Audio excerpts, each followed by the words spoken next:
Hi, this is my promise. Do your own electroculture gardening.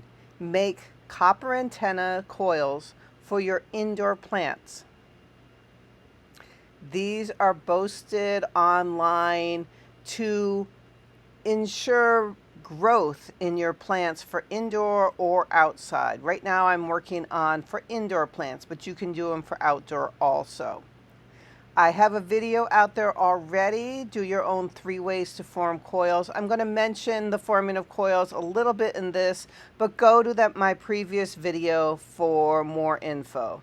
These are the Fibonacci winding coil jigs that you can buy online if you'd like to. And this is what a lot of people will use to make these electroculture things for their gardens. I add on to this thought by adding designs and coils and some crystals on the top of them so that they're, a little fancier and more fun. Right now I'm showing how you can make your own coils without having to buy those winding jig those white things, and they come in different colors and different plastics. So you could just coil the copper wire around itself with pliers or just with your hands to make the coil. You don't have to buy one of those winding jig things. Now for the basic base of these, it says online that you can use thinner copper, but I found that you really need at least a 14 gauge bare copper wire for the base of this, or they just don't really stand up very well. If you're not going to put any fancy coils and crystals on the top like I'm doing, you probably could get away with what they say is a 16 gauge, because then you don't have as much weight on top. But if you want to make something like I am doing, which does add a lot of top weight, you will want to use the 12 or 14 gauge. And when you buy your copper, make sure it's bare copper. You don't really want it coated because you want to get as much touch between the dirt and the elements. So you don't want to have it protected and coated. Although if that's all you have, you could kind of scrape off the coating on the base of it where you stick it in the dirt, and that would help, and maybe at the top, and that would help translate the benefits of the copper. So here, yes, it takes a little bit longer. If you don't have a winding jig, you can do this by hand, and you can still get the shape that you're after. It just takes a little bit longer. So this is the shape of your basic coil. Now I like to decorate the top of it so it's a little bit more fun, and here I am using just my regular pliers. They're the rounded end ones, and I'm using those pliers themselves to create the beginning of the coil. As you can see, I've made a whole bunch of them, and then I'm just using my fingers and the pliers and winding them around each other. And here again, you could use some of the methods that I show in my other video to make the coils. There's a few different ways one can do that. But this is a inexpensive way. You don't need a lot of equipment. I'm just using now some flat needle nose to help get the start of the little coil, and then I'm just wrapping it around with my hands.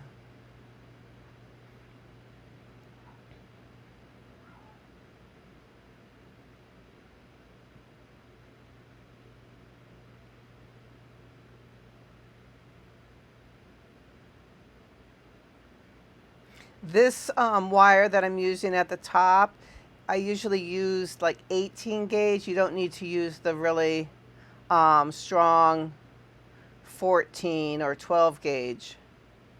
So you can use 18 or 20 gauge even for little extra decorations.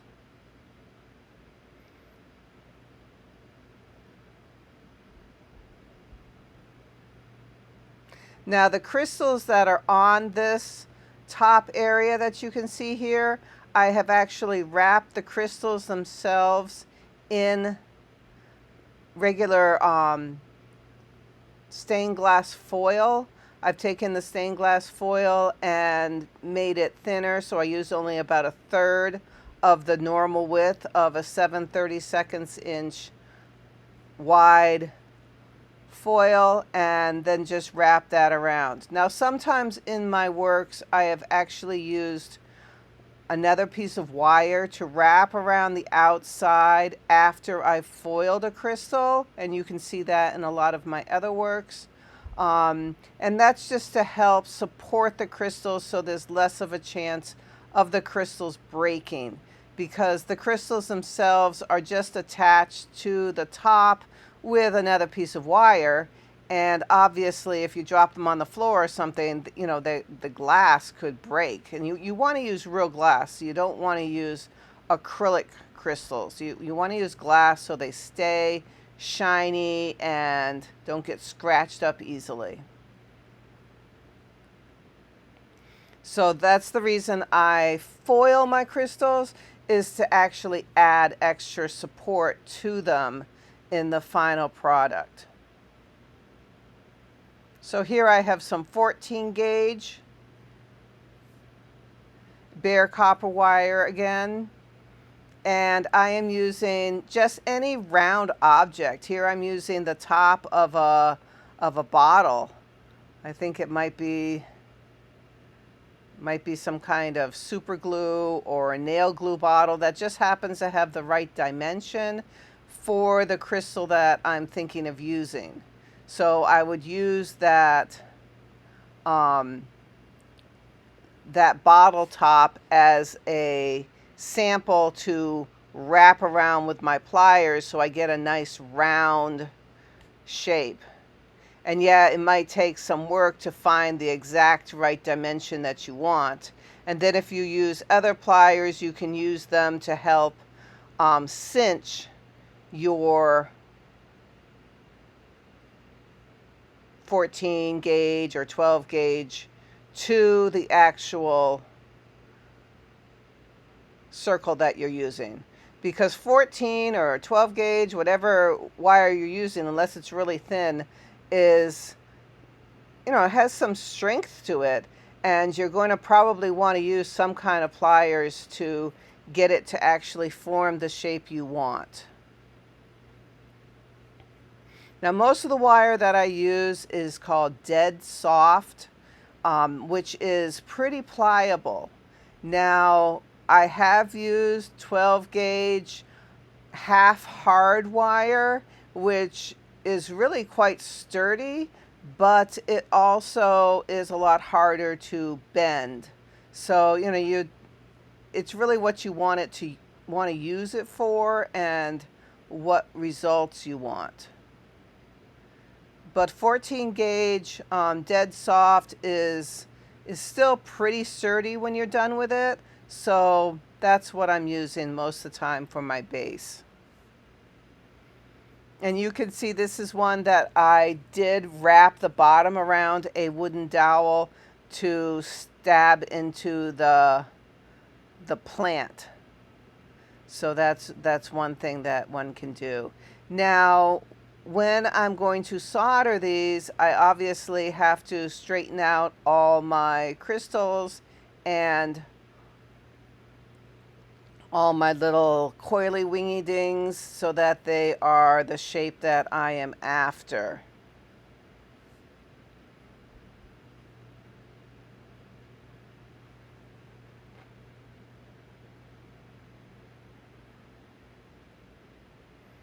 So I'm putting this on a piece of silicone mat. I like using silicone mats underneath my soldering because the solder and flux will not stick to it, and it'll end up having a nice clean surface to work on. Those red circles are actually silicone washers, which are really nice to rest my product on while I'm working on it. I'm using a flux right now. You can use a liquid flux, but I like to use this gel flux. You can also use a more a paste flux people sometimes use, but you need to use some kind of flux to make the solder go into its liquid form.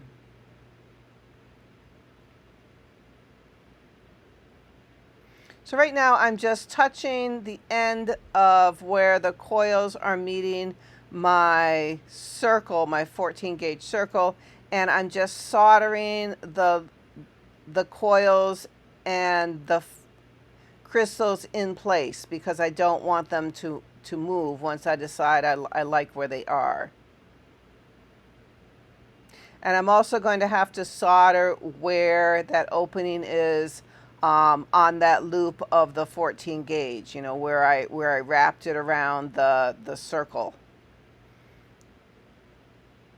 That yellow thing in the corner there is my ventilation systems. So right there, I'm putting a dab of solder right where the joint is. And yeah, it gets hot, so be careful. Now I'm picking up lots of different crystals that I happen to have already foiled to try to find one that's the right size. Because remember, I tried to figure out what size circle I wanted at the top to match my crystals, and obviously I didn't really pick the right size because, yeah, it's a little big for some, a little small for some others. Finally, I found a interesting shaped piece of glass that does fit nicely. So that's all foiled, and I'm going to flux it up and attach it. This is kind of a light blue, not faceted, but a nice, interesting piece of glass. So that piece of glass is foiled, and I am now going to solder both sides of the glass to the circle itself. Because if I'm going to put this even inside, but especially if I was going to put this outside in the elements, I want it as sturdy as possible. So I'm going to fill the gap between the crystal or the glass and the circle that I created with solder, and that'll hold it together nicely. And I will turn it over and I will do the other side.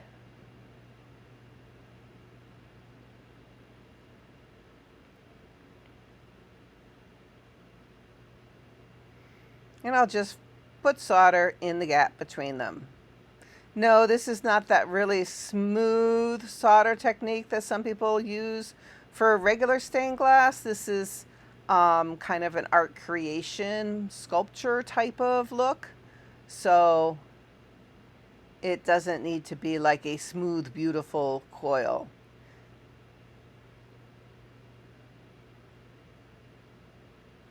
So you can tell from the base of this, I have other wires wrapped around the stalk of this particular one, and that's because the wires I was using were not really strong enough to support the top, so I had to add some more wires wrapped around it. And you can see that I am soldering the foil around each of the crystals, and that adds to strength without having to add a piece of actual wire. Like as I mentioned earlier, I have done on some of my other projects. I've actually wrapped every crystal in another piece of wire, probably down to like 22 gauge or maybe 24 gauge copper wire, so that it has extra support, but you know, you don't want to use like 14 gauge for something like that. It would take you forever to do the wrapping because the the curves are such small radiuses. But if you use like 22 gauge or 24 gauge, you can bend it pretty easily. So I'm just turning it over and over and over. I'm moving the little coily guys sometimes to be able to access the sides of all of the crystals themselves. Yes, because these coily things I put on them are only like 18 gauge and I'm not actually soldering them or adding extra strength to them. They're not going to be terribly sturdy on their own, but they're really just for decoration, and if they bend or anything, you can just bend them back. They don't have to be overly sturdy.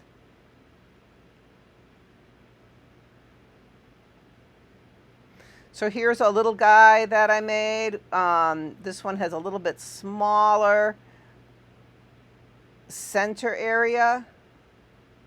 Hoping that with this one, I'll be able to use one of the faceted crystals that I have. So here again, I kind of make all the little coily guys symmetrical around my circle. And I decided not to add extra crystals in between them. So it's really up to you what you want to do to decorate the top of your design. And now I'm looking for the perfect crystal, and I kind of like that shiny one that I have right there. It has kind of an AB coating to it, which kind of, besides being faceted, it kind of has that mirrory rainbow look to it and shimmer when you tilt it. So here again, I'm going to be filling between the actual crystal and the circle with some extra solder.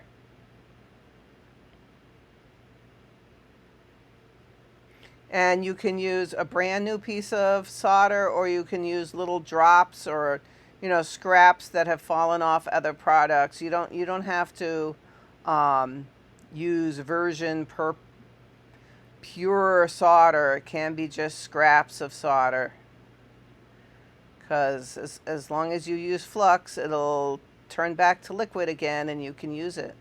Now I am putting a few of them on a piece of clear silicone mat, and I'm spraying them with copper patina because this will enable me to keep the copper look on most of the product and make the solder kind of be the same color. So I'm not using black patina on this. If I wanted to use black patina, I would have to work a little harder and coat the copper with solder so that the black came out even. So I am right now using a toothbrush and brushing on any extra of the copper patina to the rest of it. You don't want to touch the patina, so either wear gloves all the time or use tweezers to pick up your product. And here are some pictures of my happy little Electroculture interior gardening creations. And they're a lot of fun. They add a little blitz to your work. Thank you for watching, and please subscribe and let me know if there's other projects you would like me to work on. Thanks. Bye.